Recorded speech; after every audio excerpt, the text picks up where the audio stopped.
you all going? It's Jai, that Aussie metal guy here with crank.com and with that metalstation.com out of the US. And today I'm getting to have a chat with Temtris singer Genevieve Rodda, whose latest album, Ritual Warfare, came out April 30th, I believe, through Wormhole Death Records. And is it the 6th album, I believe?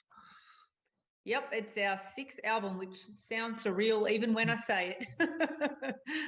Yeah, it's been a hell of a journey, and you probably noticed some changes in the music industry as well through to the first album and right up to the latest one, Ritual Warfare, eh? Oh, it's the music industry has flipped on its head pretty much from the start to now. So it's still changing. I still don't know. None of us know what's going to happen with all this COVID stuff. So it's, we're all sitting back waiting to see when borders will open again and people can actually tour properly and all that sort of stuff. So it really is quite a bizarre time. It's actually a good time for Aussie bands because we can get out and play. But for my friends overseas, they're not real happy. Yeah, it's a great time for Aussie music at the moment, and this is kind of what I was hoping would happen when the scene did kick off and the industry did kick off. That when Australian bands were playing shows, that they would sell out. You know what I mean? If not sell out, get to peak, and a lot of the punters going along and checking out the great Aussie metal bands we have here in Australia, because I know over the last how many years Aussie bands have been looked over. Not by all the metalheads here in Australia, but a lot of metalheads do look over what the talent we have here in Australia. And your band, Temtris, case in point, used to do so well overseas. And I know he's got a lot of people that I've spoken to, a lot of US people of my listeners that already heard of you as well. And they're like, Temtris. And so for me, it's cool to see that, but it's also good for me to see people checking out the Aussie scene. Yeah, it's something that I don't quite get.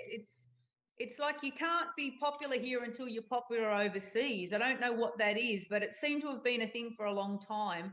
And we've got a lot of acceptance. Even our reviewers from overseas are loving our stuff.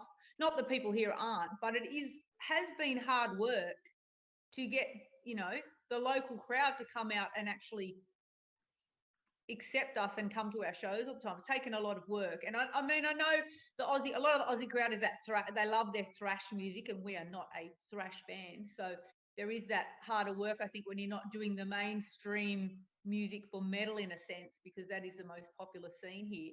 But there's definitely a difference between acceptance overseas and in your own hometown. But it's probably the same for every band. Maybe it happens to overseas bands too, where they like better by people out of their area, and they're like, oh, they're just locals, that don't matter, sort of thing. So yeah, well, I love power metal. I love the style of metal that Temtris play, and when I put on some good power metal albums, I feel really good after I play it. I'm like charged up, ready to rock and roll. And this album, Ritual Warfare, when I heard this, I had that same kind of to feel to it. Can you tell me a little bit about the songwriting process and some of the themes that helped influence you with this album? Yeah, it was funny because we started with Forever, which we released as a single, and I wrote that just because I decided I needed to get off my arse and write a song, basically, and I was mucking around with how to start and open the song. So I came up with that whoa bit that I was doing in the beginning of the song and sung that to the boys, and then came up with the melody idea for the words, and then they created this song, which was actually about Temtris constantly getting back up when people would leave. And pretty much came from our last drummer that left after we just toured. He went, nah, this is too hard, I can't handle this, and threw the towel in. It's like, we just went, oh, well, we've done this so many times now where people have left. We just knew it'd be all right and kept going. And that's why I wrote the song about being metal being forever and Temtris being forever. We'll just get up and keep going. But the rest of the album, the only other song we sort of had in the works after that was the opening track of the song, which is about time. We sort of had this idea about, because we're in COVID and we're writing about, not how your life's affected, and you're still busy regardless. Like I know for myself and my partner, we still had to go to work all through COVID, and you feel like your life's just racing by sometimes and you can't fit everything in. So we'd written that track about time, and I think COVID affected everybody with their life, and how some people just felt like their whole life just stopped, where I know some people were still just as busy, if not busier, through that time. So we sort of had this concept with the album, with writing about time and life in general and stories in life. But then the album sort of later it sort of grew into these other songs that I know. Ritual Warfare again is a totally different subject, and that was written by Fox, and he just had this idea for that where he just wanted to write about all the politics with religion, and you can see what's going on now in the world with Palestine and stuff. It's so funny how that song is out now. My mum actually said to me recently, "Did you write that about this sort of stuff?" But it's like, well, it wasn't intentional, but you know, it's sort of panned that way. So I guess the album, in a sense, it sort of grew into this monster that was all themed about life and things going on in life. But we sort of, you have one idea and then it sort of merges around, and it all just, I don't know, there's something about this album, it all just actually linked up really well and all the themes connected, and we're actually really proud of this album. It feels like it all came together, how we've been trying to get the other albums to work, but this one, for some reason, I don't know, something just worked with it this time, and it all, even the mix and everything, the production, it just feels right. And I think that's why it's getting so much love, because we are so happy with it, and it's showing, you know, through the punters as well. So yeah. I love the way it finishes with Always United. You have those tracks there with those points, and then you finish off as Always United. It's kind of remember that as well through the end of it all. And you're talking about the mix. You talk, sorry, Genevieve. Yeah.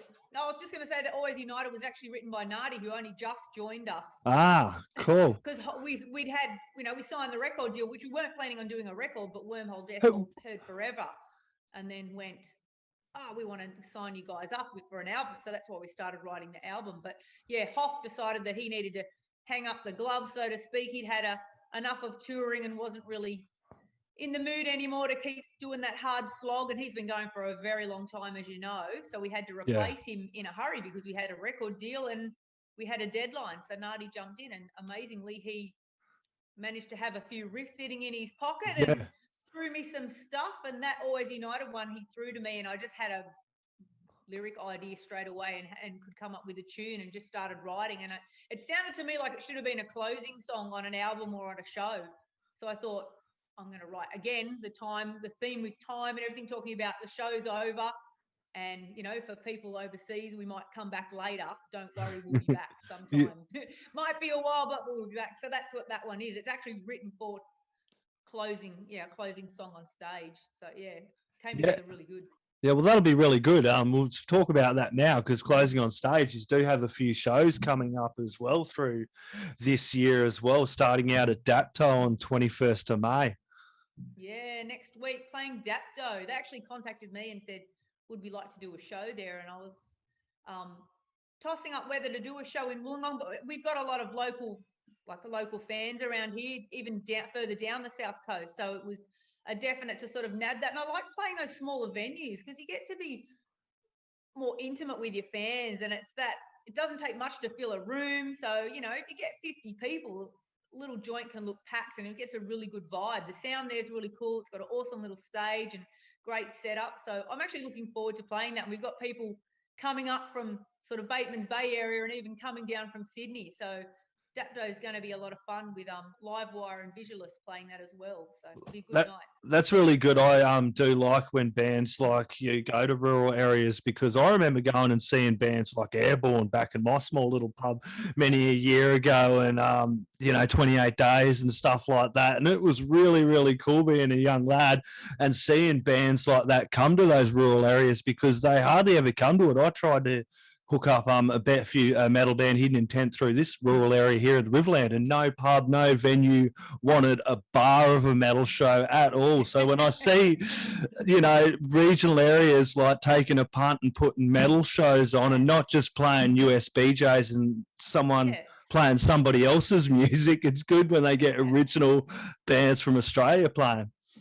And it's a great venue because, I mean, the train station is down the road, so you can literally, you know, jump on a train. It's not that far from Sydney if you wanted to come down to a show, and they've got a great little bar and a little restaurant there, so you can have a, you know, it'll be a good show to kick it off.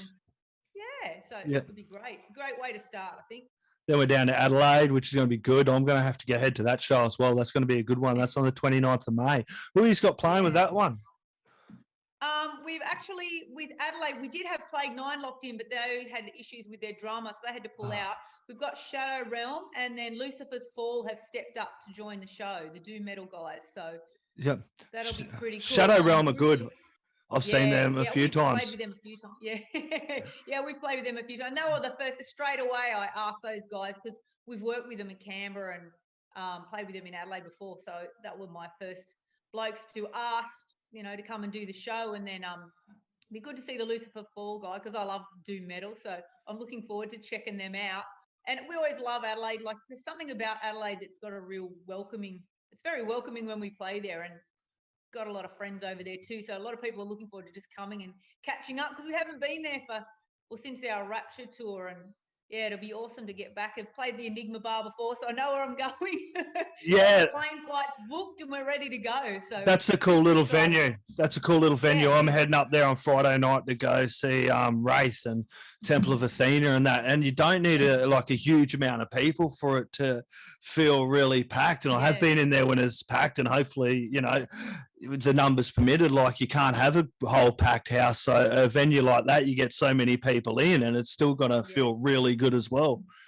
Yeah, it looks like they've changed it a little bit since last time I played there too. So I'm looking forward to checking it out when we get there. It's really good fun. I haven't been there since I can't even remember. I think I went there before pre-COVID. Was the last time I went to the Enigma Bar, maybe. Yeah, so it's been a while. The last show I went to was in Port Pirie, which is good. They're getting some good shows over that way. So, awesome. And you got Canberra, 5th of June. Canberra, 5th of June, playing with Red Sea, which are another band fronted by a female singer, and she has an awesome voice. So definitely will be a killer. And then we've got the guys from Clarity of Chaos who are playing with us as well. So they're opening the show.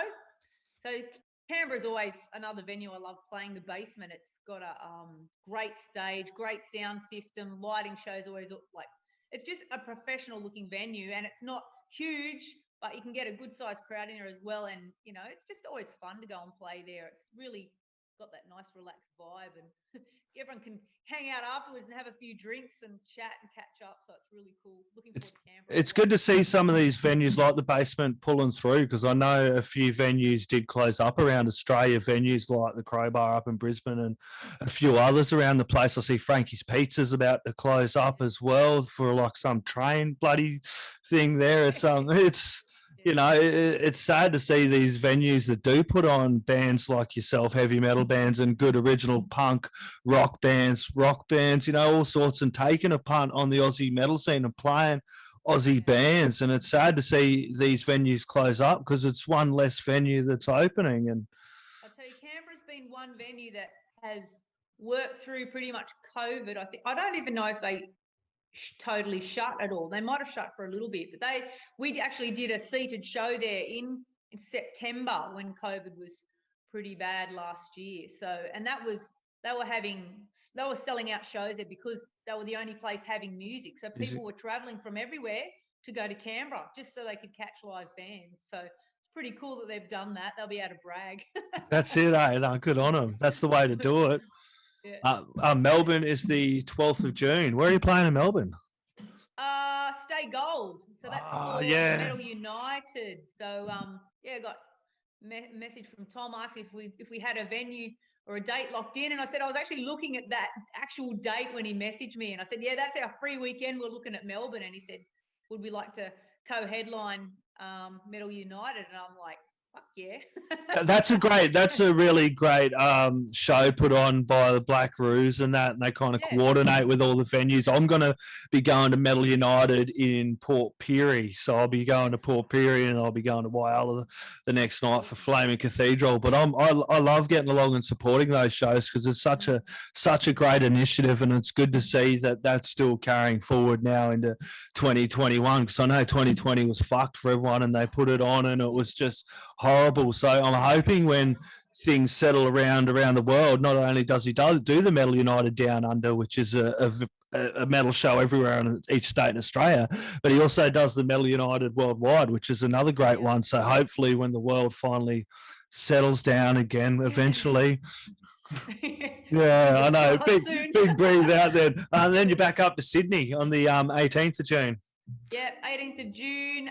We've got I'm trying to get bands from everywhere to play at the show. So we're actually bringing a Canberra band up to Sydney, and that's Talisman. They're a really proggy band. They got that sort of Queensryche feel to their music. Really nice to listen to. Really good band. They're going to open the show for us, and then Thraxis are a thrash metal band. They're going to play second on the show for us, and they've got Alex on guitar there. I'm really looking forward to seeing those guys. They're actually touring soon too, I think, because they've got an album release coming out too. So yeah, we've got those guys playing, and then ourselves at the Crowbar. So that should be a good night. Hopefully everyone gets on their ass and buy some tickets, because I know everyone's doing the whole back to their old habits and waiting until the last minute. It's like, yeah. Oh no, that's annoying, isn't it? It's people, and I find that fucking laziness, and they sit there and they complain as well. Like, this band doesn't come. I know Adelaide does it a lot.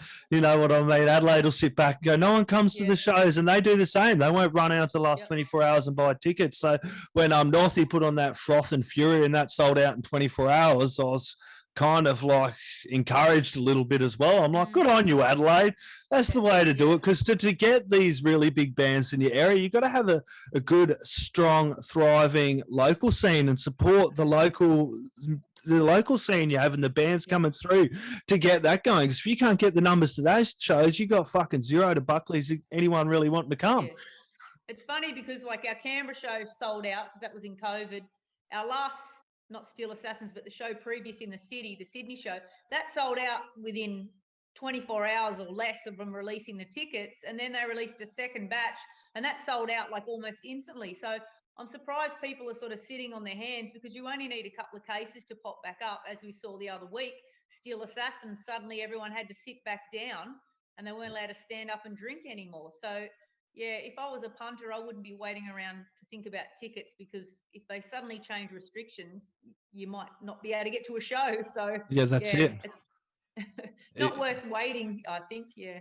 No, that's it. And get along and support the scene. Go see your live music, and just think of the last year where you hadn't been able to see live music, and think of people overseas. I've talked to a lot of bands from overseas and all over the place, and I'm like, how's it looking for live music? And they're like, we'd love to play, but at the moment it's looking, except in Texas. Texas just do whatever the hell they want.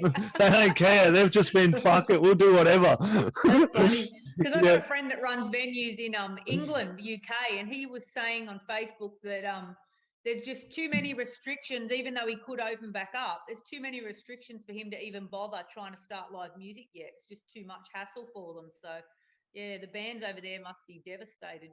Yeah, that just shows how lucky we are in Australia, and how you should get along and buy tickets. Yeah. So we got Newcastle on the 26th of June.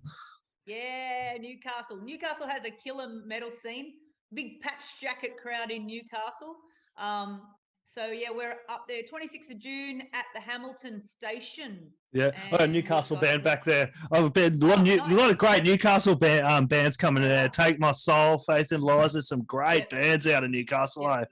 Yeah, there is. There's big, like I said, a big scene up there, and everyone's really everyone knows everybody and stuff. And we've got again, I'm bringing a band up from Sydney up to Newcastle. So I've got Torrential Boys, who are a thrash band who just released an album as well. Yeah, I just interviewed them not long ago. Yeah, and then I actually did have Livewire pegged for Newcastle, but those guys had something come up and they had to cancel on me. So I've had to grab another band from Sydney to come up, and so we had a few shuffles with bands, because they've all decided it's all. I guess things with people book things in and then life takes over. So yeah, we had some shuffling with shows, and it's kept me busy, put it that way, reorganising. And a lot of bands have actually stopped playing because of COVID. So actually trying to find bands has been a challenge for me for this tour even. A lot of bands have been sort of going, we've decided to record in this time, so we're not ready to gig, or, we've taken a break from doing shows and we haven't really rehearsed because we weren't doing anything. So, yeah, it's been interesting trying to actually get people to jump on and play, which is one thing when you mentioned about changing in the scene, one thing I'm noticing is there are less bands now around, and it's actually getting worse in the last couple of years since COVID's hit. It's really knocked the industry around, which is very sad. Yeah, and then a lot of people are just expected to give their music away for nothing as well, and people think just listening on Spotify and I've liked them and listened on Spotify and I'm really supporting the band, and for me that doesn't do fuck all. It's not supporting the band. Go buy merch, buy albums if you really want to support a band. Right. Go to shows, buy merch, buy albums, support the scene, because it's if you don't support the scene, you're going to find out what we're finding out. There's going to be less and less bands playing around because they just don't have the support. Crazy. Yeah. And that's, I think, I don't know what it's. I know. Like, it's not easy to go out on the weekends with money. Like, I know a lot of people are tight on money, and it's not cheap to go out and have a few drinks anymore. It costs you a fortune. It's $10 for. I don't even drink. Like, I love going to shows. I've got more money for merch. I'm not wasting $200 on alcohol. I remember the shows. I love the music. It's just great going to heavy metal shows, and you don't need to fucking, binge drink. That's the problem with our society sometimes in Australia. There's this mentality that you need to drink, like get a whole skin full of alcohol in your belly to go out and have a good time. It's like, no, you can just go out and have a good time without getting drunk or wiping yourself off, and you can have a better time because you remember it. You come back with a swag full of merch, and you've had a great time doing it. Yeah. It's a mentality that needs to change, I think, but that's definitely a bit of the Aussie scene. I don't know if it's like that overseas, but it's, let's go out and get, like you say, go and get wasted. They seem to think whoever woke up with the biggest hangover is doing the best. But it's me. It's got all the merch. I don't mind having a few drinks at shows, but I'm over that stage of wiping myself off when you got to get up the next day and get on a plane and fly home. The last thing you want to be doing is spewing in the dunny. Yeah, that's it. We're spewing in the dunny maybe after the Brisbane show on the 21st of August, which will round out the tour. Oh, yeah. Party on the last show, which is, that's going to be a great one. That's another show we've played a few times actually in Queensland. It's actually a very popular festival that comes together, and Mikey runs that one. I don't know if you know Mikey from Queensland at all. No. Mikey Mousey, he organises that festival in Queensland, and that's going to be massive. You see the bands that is on that poster, it is absolutely enormous. So it's going to be a killer event, and it used to run over 2 days, but I think he's only doing 1 day now because of all the COVID stuff. So I was actually cautious about booking Brisbane due to all the COVID. Like, Brisbane seems to be the one place that goes, everyone's coughing, no one's coming into our state. Yeah.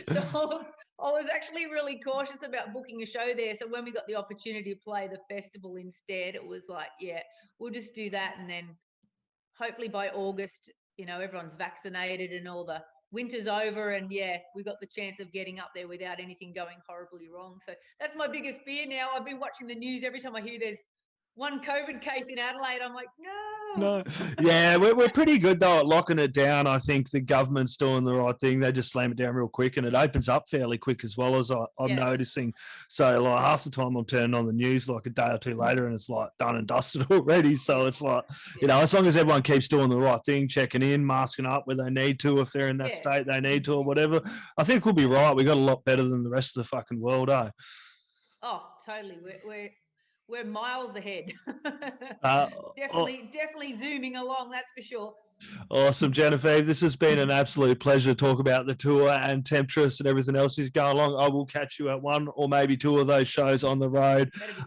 Any last words, shout outs, thank yous, or anything you want to chuck in there? Just thanks for rescheduling to fit me in, Jai, after all my dramas, remembering.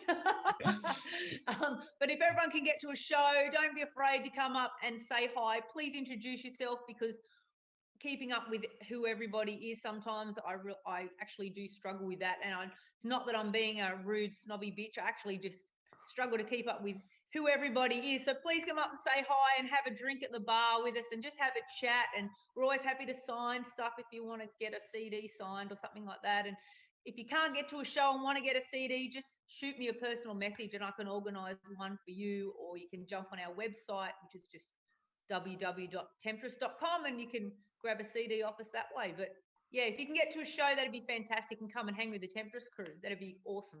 Awesome. Everyone grab Temtris Ritual Warfare. It did come out April 30th through Wormhole Death Records. Grab the album, put it in the stereo, turned up really loud. The neighbors are going to want to hear it. Get along to a show. Wherever you are along there, you can get to a show, support your scene. If not Temtris, get to your local scene and support the bands that are coming through and touring now, or you will bloody miss out, and buy heaps of merch. Thank you very much. What's up?